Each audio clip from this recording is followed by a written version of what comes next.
Jadi tingkah ketiga dari niat itu adalah kemarin ya, saya jelaskan lagi. Nah, tadi kemarin ada pertama, kedua, dan ketiga. Yang ketiga itu adalah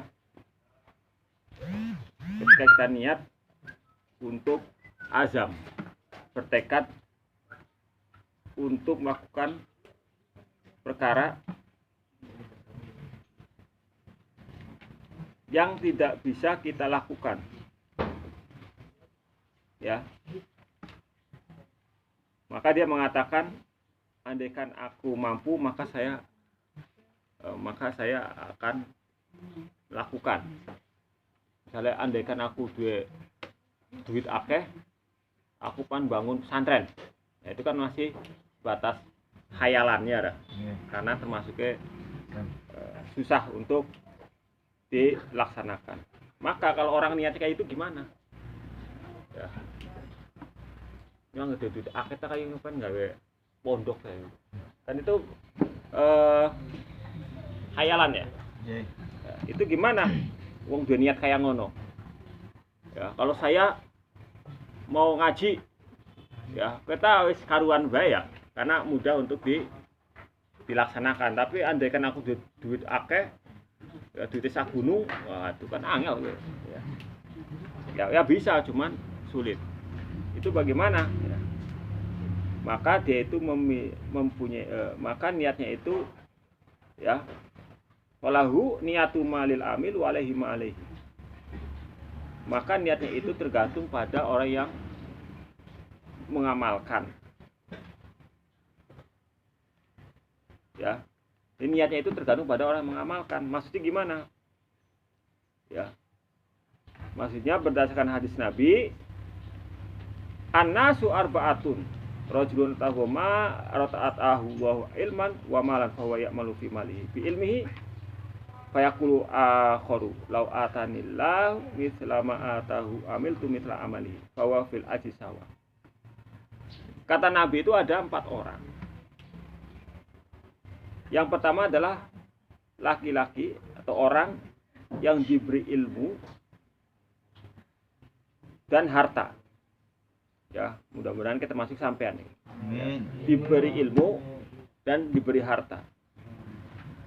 Kemudian orang itu mengamalkan atau mentasarufkan hartanya dengan ilmunya, membelanjakan hartanya dengan ilmunya, ya, sehingga karena dia punya ilmu sehingga dibelanjakan di jalan yang benar, misalnya dibuat pesantren, ya, kemudian saya dibuat madrasah dan sebagainya. Maka ketika ada orang lain yang berkata, andaikan aku diberi harta dan ilmu seperti dia, maka aku akan melakukan sama halnya dengan dia, maka fahuma fil ajri sawa. Maka orang yang ngayal kayak gitu itu dapat pahalanya sama. Paham? Saya ulangi ya. Jadi misalnya kata Nabi itu ada kategori orang 4 macam. Pertama adalah orang yang diberi ilmu dan harta. Ya, berarti ini dikasih 2, ilmu dan harta. Kemudian orang itu mentasarufkan, membelanjakan hartanya dengan ilmunya itu. Ya, misalnya karena saya itu saya punya harta banyak, kemudian saya itu santri lah yang kan gawe pondok, berarti kan dia membelanjakan hartanya dengan ilmunya, yaitu misalnya supaya saya bisa bangun pesantren untuk mengamalkan ilmunya. Nah, berarti dia membelanjakan hartanya dengan ilmunya. Kemudian ada orang yang mengandai-andai, mengandaikan. Ya, andaikannya tadi, andaikan aku kayak si anu sing dinain harta lan dinain ilmu, ya, maka andaikan saya punya seperti dia, maka saya akan melakukan hal yang sama. Benar loh. Maka fahuma fil ajri sawa, maka dia dapat pahala yang sama dengan orang yang sudah diberi ilmu dan diberi harta. Paham ya? Kemudian yang selanjutnya, ya, yang kedua adalah ada orang yang diberi harta tapi tidak diberi ilmu. Ya, cuma dinain sugito, orang mondok tapi sugih banget. Kan pirang-pirang ya lah, orang ngerti agama tapi ya Cina sih ya. Ya lah. Orang pernah belajar agama yo sugih ngarat-ngarat. Kowe sing duwe ya. Sing duwe anu ya.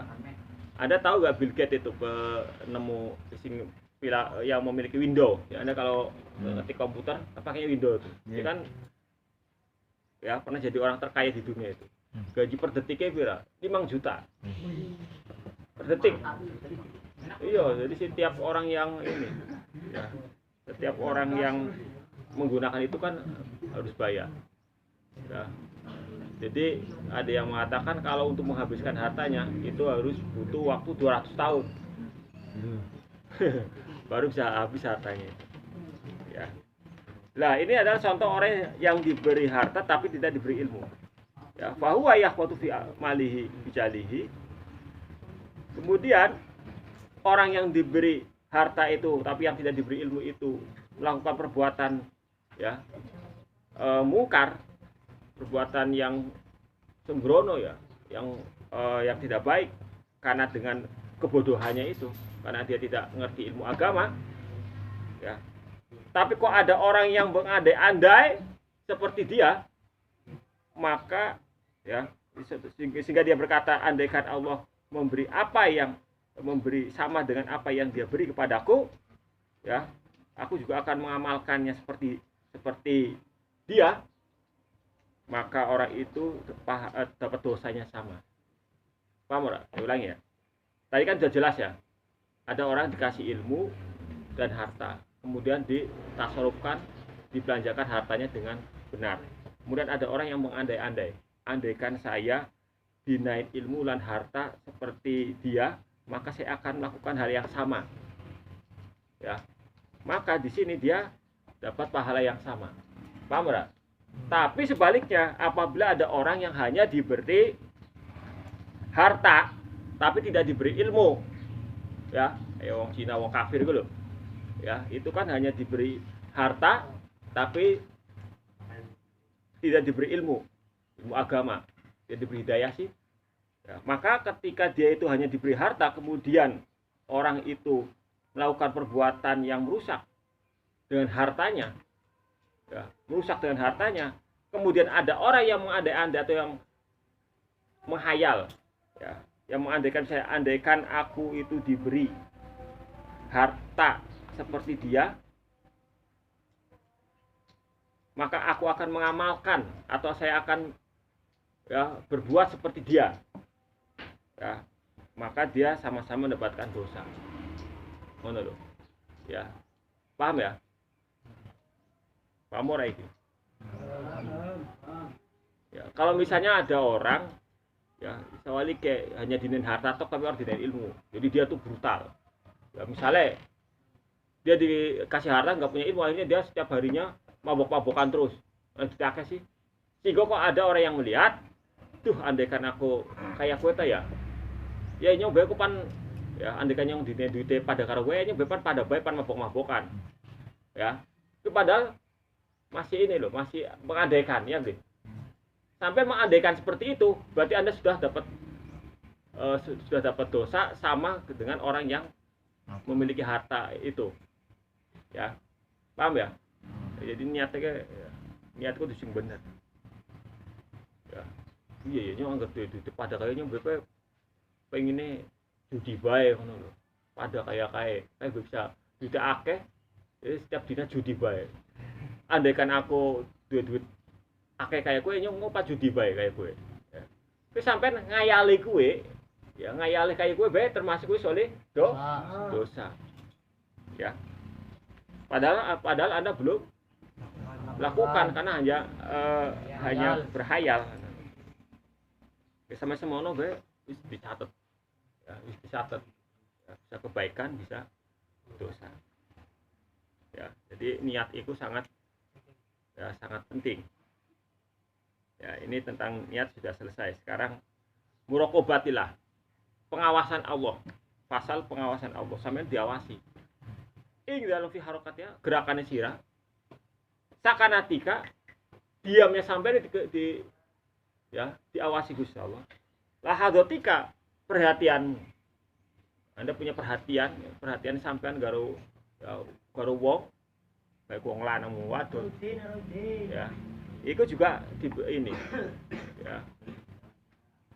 Misalnya sampean pura-pura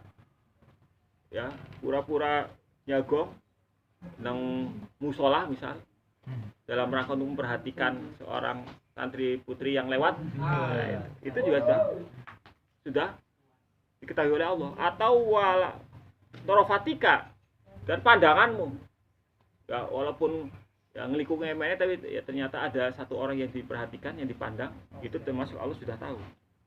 Wah kotor kan, keren tegesirah no. Ketika sampai kede mau tas urusan santri putri, kemudian sampai kertek kinyong apa pentek dari pacarnya nyong itu juga sudah tahu Allah itu. Wa irodatika dan kehendakmu. Nah, saya mau berbes itu aja sudah tahu. Saya mau nonton konser ya Allah tahu. Nyimpan udud ya Allah juga tahu. Dan semua tingkahmu, ya. Dan ya kedekatan Allah denganmu, ya Allah semuanya itu ngerti kabeh. Jadi kita itu diawasi. Kita lagi ya CCTV 24 jam. Ya itu. Ada semuanya itu. Wa alam anahu nadhurun ilaika, dan ketahuilah bahwa Allah mengetahui, memperhatikanmu. Ya, sehingga tidak samar, berkayak samar, dan ya tidak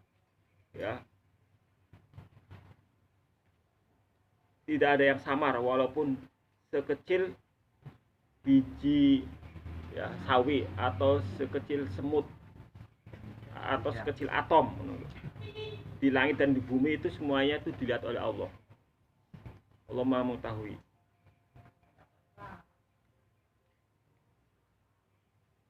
Wa tajhar bil qawli fa innahu ya'lamu sirra wa akhfa. Apabila engkau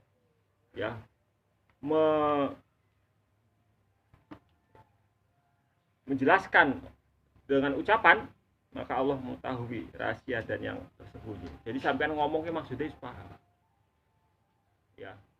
Ya wong ngomongnya temenan apa orang paham. Gombal apa orang ya. Jadi dimanapun berada, Allah itu mengetahui. Bil ilmi dengan ilmunya, pilih hatoti dengan ngeliputi dengan keseluruhan, ya pengawasan, ya wabidali kamar hidayah anak wahid. Maka apabila engkau termasuk orang yang baik, orang yang bagus, maka bersama Allah mendapatkan hidayah, pertolongan dan penjagaan. Ya. Maka malulah Anda kepada Allah dengan sebenar-benarnya malu. Ya. Izin gara Gusti Allah. Anak cewek lewat ya sampean matane nunduk. Ya ra. Bisa nunduk, ya izin gara Gusti Allah. Sebab aku anggarian nyawang dosa ngene. Nek sampean pe anggar anak cewek, sawang apa?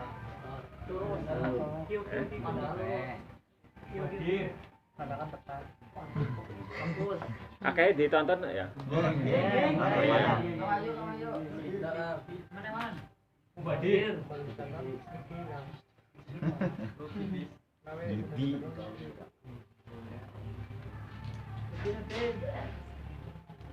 Sehingga ada makalah Sayyidina Ali, pandangan pertama itu adalah anugerah. Kemudian pandangan selanjutnya itu adalah musibah. Artinya nggak sampai orang sengaja terus nyawa, itu anugerah. Orang sengaja sih ya. Tapi ketika baru penasaran nyawang maning lah, itu termasuk wis musibah, artinya sampai oleh dosa.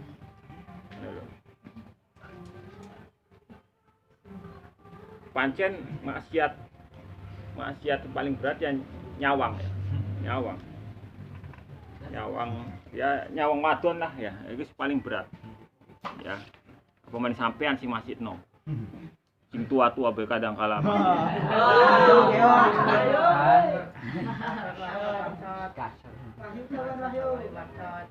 Bukannya agar sampean bisa ya, Anda bisa menundukkan mata ketika melihat maksiat, itu termasuk kata Nabi nanti Anda akan merasakan nikmatnya iman. Setiap anak maksiat sampean menundukkan mata, terutama kayak anak wadon dipandang malah menundukkan mata supaya orang dipandang misal, itu nanti Anda akan merasakan nikmatnya iman. Tapi setingkatan Anda mau lagi berak-berak gitu, itu kayaknya abot itu. Ya, eman-eman jadinya. Ya, emang tingkatannya sih kayak gue ya, uang. Ya, apa manis sampean itu kan lagi ABG ya, lagi panas-panasnya lah. Iya. Ya apa baik lah, kita sampean pokoknya nggak singkatan mereneng ya. Pengasannya pengen di sawah. Hatta nean anak wedhus dikanggorok bener sampean bisa. Ya, apa maning sing bentuke wadon. Ya ngono. Ya boleh. Iya kan masane ngono lho. Usia sampean masane ke ya, masa balik murohek itu diantaranya ya salah satunya adalah ciri khasnya adalah Anda sudah mulai perhatian pada lawan jenis. Dalam hal ini adalah perempuan. Ya, agak cilik ta ora? Cilik durung ngerti kayak itu. Ya. Bahkan katanya itu wong lanang itu biasanya baliknya ping loro. Iya. Ya. Baliknya ping loro. Jare lho ya. Pertama balik kayak usia sampean ketika sudah usia 15 tahun itu wis balik ya. Iku balik pertama sampean itu. Jare anak maning balik kedua nih. Engko anggar usia 40 tahun berak maning jare nih. Iya. Repot itu. Nah itu yang paling bahaya malah balik kedua. Ya, sehingga banyak orang yang selingkuh ya karena ngalami balik kedua imane ngeblong. Ya, akhirnya pada selingkuh, pada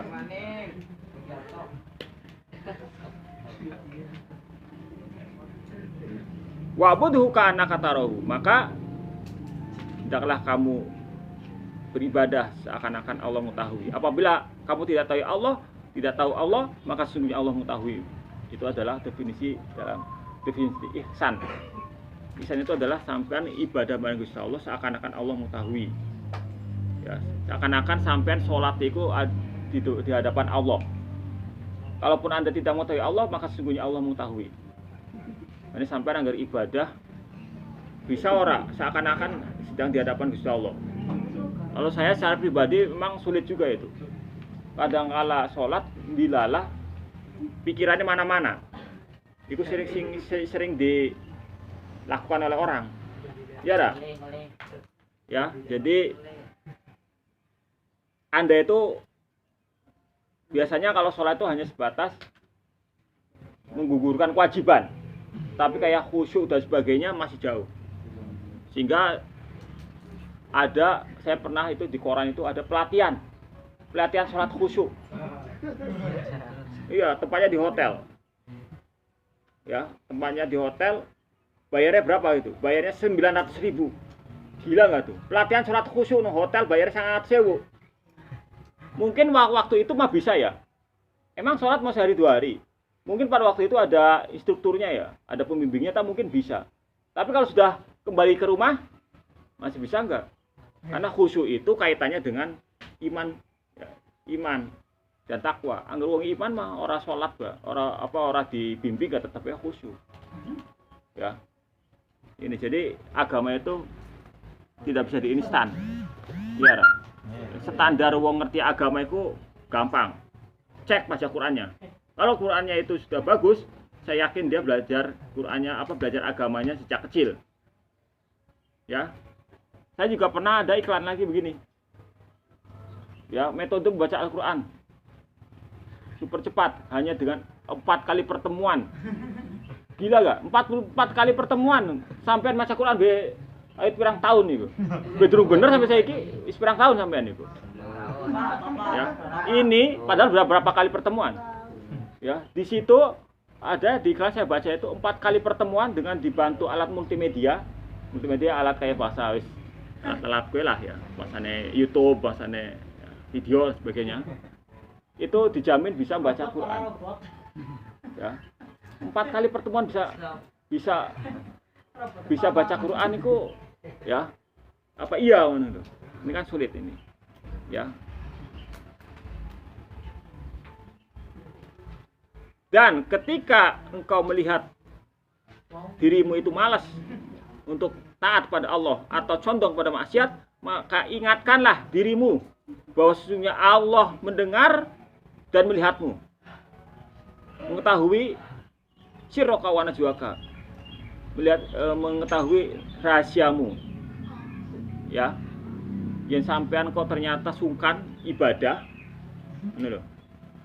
Sampean kok sungkan ibadah atau kok senenge maksiat bae, pengen maksiat bae, pengen ngayal bae karo santri putri. Ngono lho. Maka ingatkanlah pada dirimu bahwa sesungguhnya Allah mendengar, melihat dan mengetahui yang samar dan yang berbisik. Tapi apabila tidak mempan, fa'ilam yufid hada dzikru likusuri ma'rifatiha. Apabila peringatan seperti itu tidak mempan, ya, karena keterbatasan pengetahuan nafsu atau awak sampean maring keagungan Allah, maka ingatkan kepada dirimu bahwa ada 2 malaikat yang selalu mencatat amal baik dan amal burukmu. Menurut cara mengingatkan. Teorinya mah kayak ya, tapi prakteknya angel gue. Ya, intinya dalam kitab ini yen sampean malas ibadah atau condong maring maksiat, maka ingatkan bahwa Gusti Allah yang ngerti sampean, apa bae ngerti kabeh gerak-gerike. Kok ternyata orang mempan? Ya. Orang mempan tetap bae dilakoni, maka ingatkan lagi bahwa di sisi kanan dan kirimu ada 2 malaikat yang mencatat kebaikan dan keburukan.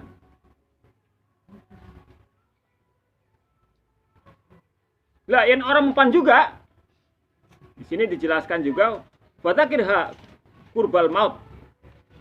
Maka ingatkan bahwa kematian ya sedang mendekat. Ya.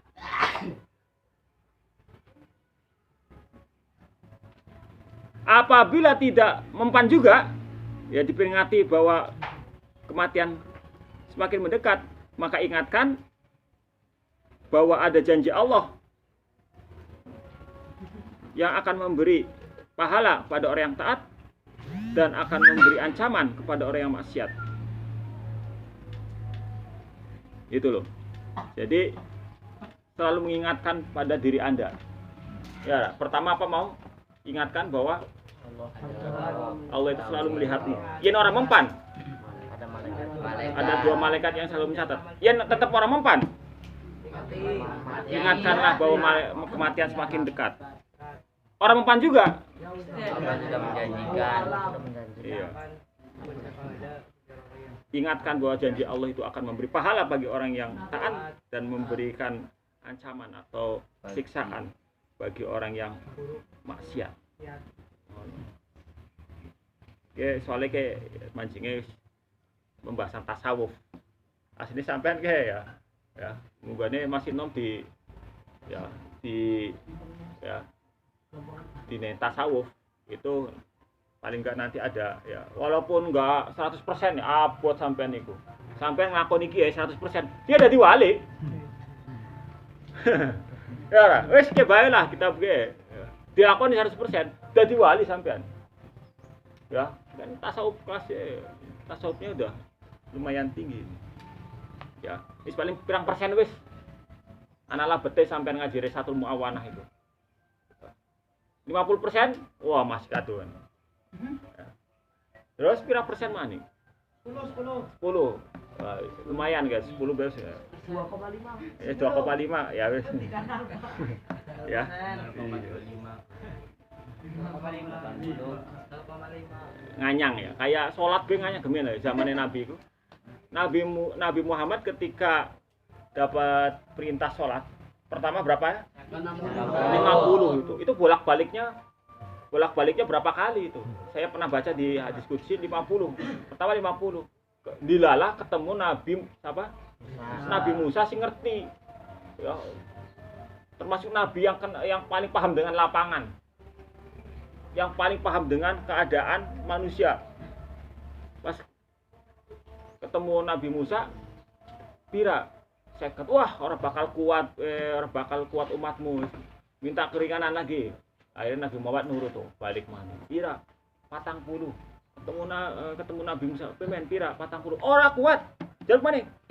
Ya, akhirnya jaluk maning 30 ya bolak-balik.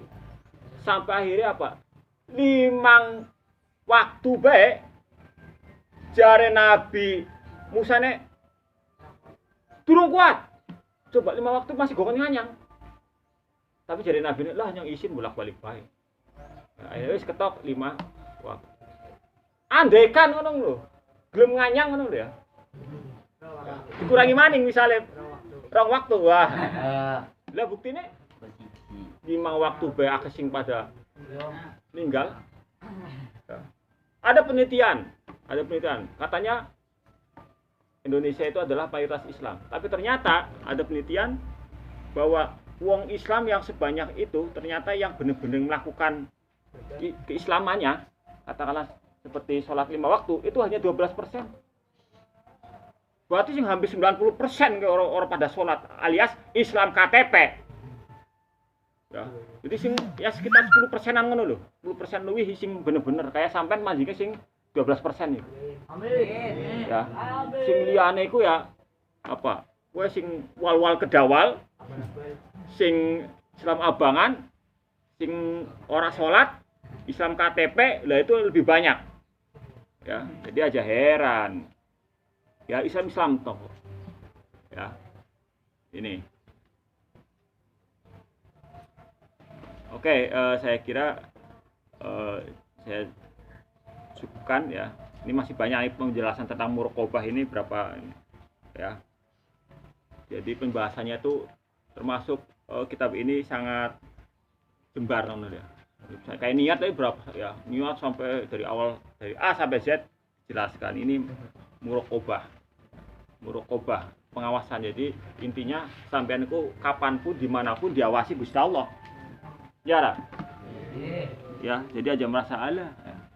Aman jadi manusia. Ya, nah kalau misalnya ini kan saya kita ya, CCTV bisa ya, tapi CCTV kan terbatas ya. Oke, dari saya, assalamualaikum warahmatullahi wabarakatuh.